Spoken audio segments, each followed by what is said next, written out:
যে ছাত্ররা করেছে সেই ছাত্র এবং তাদের মা বাবারা মিলে যাকে দেশের ক্ষমতায় বসাতে চাবে তারাই বসবে। ডক্টর ইউনূস যদি এটা করে থাকেন আমি এইটারও নিন্দা জানাই, এবং এই আত্মস্বীকৃতির মধ্যে দিয়ে এটা প্রমাণিত হলো যে ইঞ্জিনিয়ারিং এর কথা নির্বাচনে উঠেছে সেটা সত্য।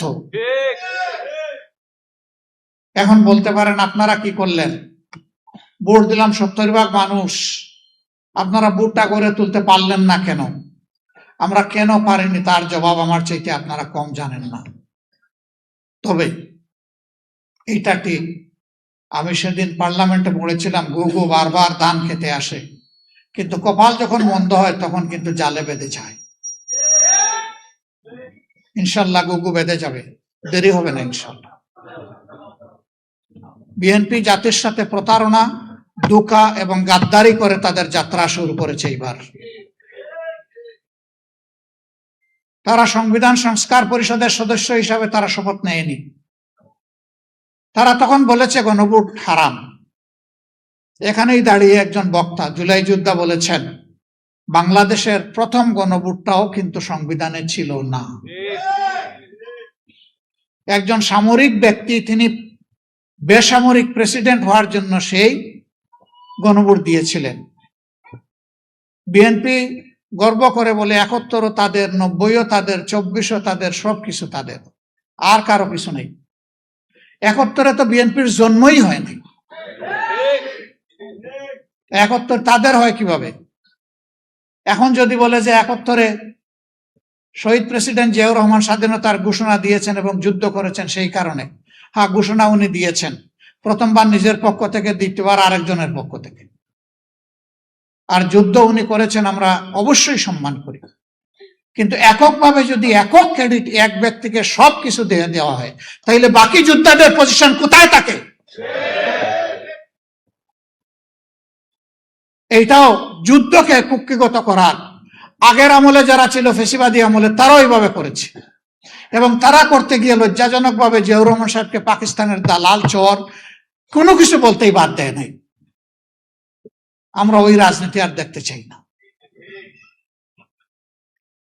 আপনারা সাক্ষী, এই জুলাই যুদ্ধের পরে অনেকে কার কত সদস্য দলীয় শহীদ হয়েছে তার ভাগ বাটোয়ারা করেছেন। আমরা সেদিন প্রতিবাদ করে বলেছিলাম আমরা এটা নিন্দা জানাই। শহীদরা কোনো দলের প্রপার্টি নয়, এই শহীদরা জাতির গর্বিত সম্পদ।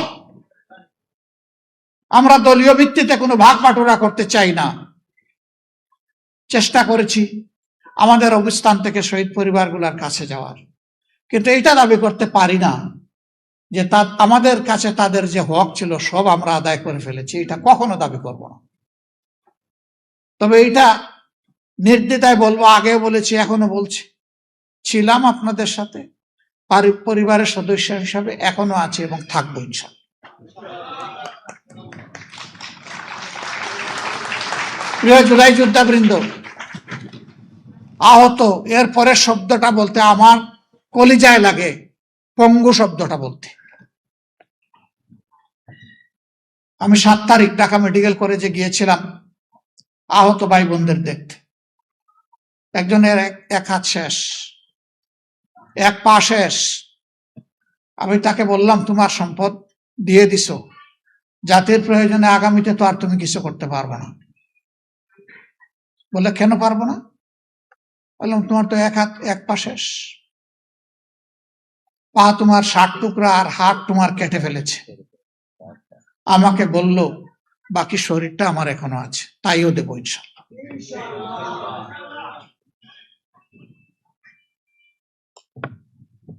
এই ভাইদের প্রতি, এই বোনদের প্রতি আমরা গভীরভাবে কৃতজ্ঞ। জীবনের সব কিছু দিয়েও তাদের ঋণ পরিশোধ করা সম্ভব নয়। সংসদে আমরা দাবি করেছিলাম, যেহেতু সবাই মজলুম, যেহেতু মাসের পর মাস সেখানে বসে আপনারা কনসেনসাস পরিষদে, ঐক্যমত্য পরিষদে কথা বলেছেন, কমিশনে, যেহেতু আপনারাই প্রথম দাবি করেছিলেন যে আপনারা গণভোট চান, যেহেতু আপনাদের নেতাও বলেছেন যে গণভোটে হা বলেন, আমরাও বলেছি আল্লাহর রাস্তায় গণভোটটাকে ফেলে দিবেন না। 70% মানুষের রায়কে যদি ফেলে দেন এই দেশবাসীকে অপমান করার সামিল হবে। তারা আমাদের কথা শুনেননি। তাদের ওই ইঞ্জিনিয়ারিং এর মাধ্যমে 2/3 যেটা সেইটার বলেই তারা অনেকটা গায়ের জোরে এইটাকে ফেলে দিলেন। দেখবেন সংসদে দাঁড়াইলেই তারা বলে সুষ্ঠু নির্বাচনের মাধ্যমে এই সংসদ গঠিত হয়েছে। যে জীবনে কখনো মিথ্যা কথা বলে না তার কসম খেয়ে বলার প্রয়োজন হয় না যে আমি সত্য বলছি, কারণ মানুষ জানে যে সে সত্যবাদী। কিন্তু যে মিথ্যা বলে তাকেই কসম খেয়ে বলতে হয় এই কথাটা আমি সত্য বলছি, কারণ মানুষ জানে সে মিথ্যাবাদী। এই জন্য তার কথা মানুষ বিশ্বাস করবে না।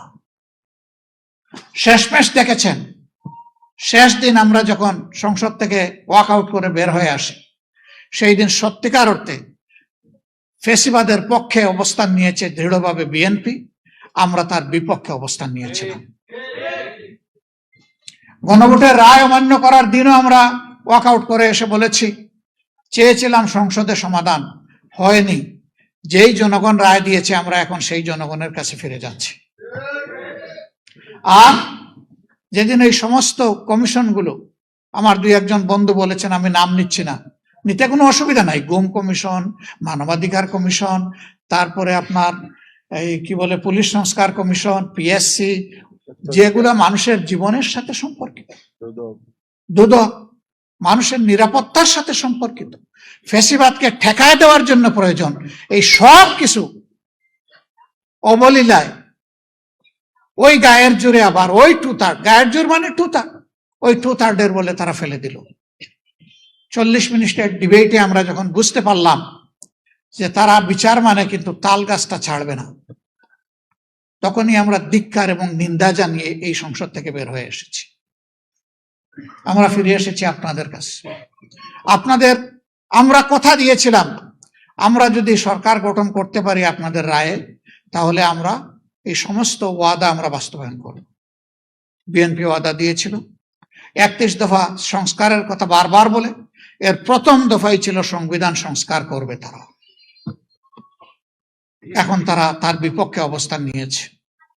সুতরাং তারা শুধু জাতির সাথে না, তাদের যে সংস্কারের দফা সেইটার সাথেও তারা কিন্তু বিশ্বাসঘাতকতা করছে। নির্বাচনী ইশতেহারে বলেছিল যে কোথাও কোন স্তরে স্থানীয় সরকার পর্যায়ে কোনো অনির্বাচিত প্রতিনিধি তারা মানবে না, যদি না ওই জায়গায় কোনো নির্বাচিত প্রতিনিধি মারা যান কিংবা তিনি আইনের যারা দণ্ডিত হন, তার কোনো কিছুই ঘটেনি। এখন সব জায়গায় বাংলাদেশ ব্যাংক থেকে শুরু করে ক্রিকেট বোর্ড, তারপরে জেলা পরিষদ, বেমালুম শুরু হয়েছে, বিশ্ববিদ্যালয়, সব জায়গায় এখন কু শুরু হয়েছে, অভ্যুত্থান বিএনপি শুরু করে দিয়েছে। সেই আওয়ামী ফ্যাসিস্ট বাকশালী কায়দায় আবার সেই একদলীয় শাসন বাংলাদেশের জনগণের ঘাড়ে তারা চাপাতে চায়। একটা জীবন আল্লাহ দিয়েছেন, লড়াই করব, জীবন দিব, শহীদ হব, মিথ্যার সাথে অন্যায়ের সামনে ইনশাআল্লাহ তাআলা লাজিম মাথা নত করব না, সংসদেও করব না, রাজপথেও করব না। কি হবে? শেষ পর্যন্ত এক ভাই বলছে ফাঁসিতে ঝুলাবে, ঝুলান, হাসতে হাসতে ফাঁসির তক্তার উপর দাঁড়াবো ইনশাআল্লাহ। ওগুলো আমরা পরোয়াই করি না। প্রিয় ভাই বোনেরা, আপনাদের অন্তরের ব্যথা একেবারেই সত্য কথা, শতভাগ বুঝতে পারবো না, ইম্পসিবল। কারণ আমার কোনো সন্তান 24-এ শহীদ হয়নি, আমি নিজে গুলিকে আহত হইনি, আমার হাত পা ভেঙে টুকরা টুকরা হয়নি। সুতরাং যাদের কলিজার টুকরা শহীদ হয়েছে, যারা লড়াই করতে গিয়ে নিজেরা আহত হয়েছে, তাদের দুঃখটা তারাই 16 আনা বুঝতে পারবে, আমি পারবো না। কিন্তু মানুষ হওয়ার কারণে আল্লাহ যে মানবিক মনটা দিয়েছেন, এইটা দিয়ে চেষ্টা করি যে দেখি এই দুঃখী মানুষগুলার কিছুটা হলেও দুঃখ বুঝতে পারি কিনা।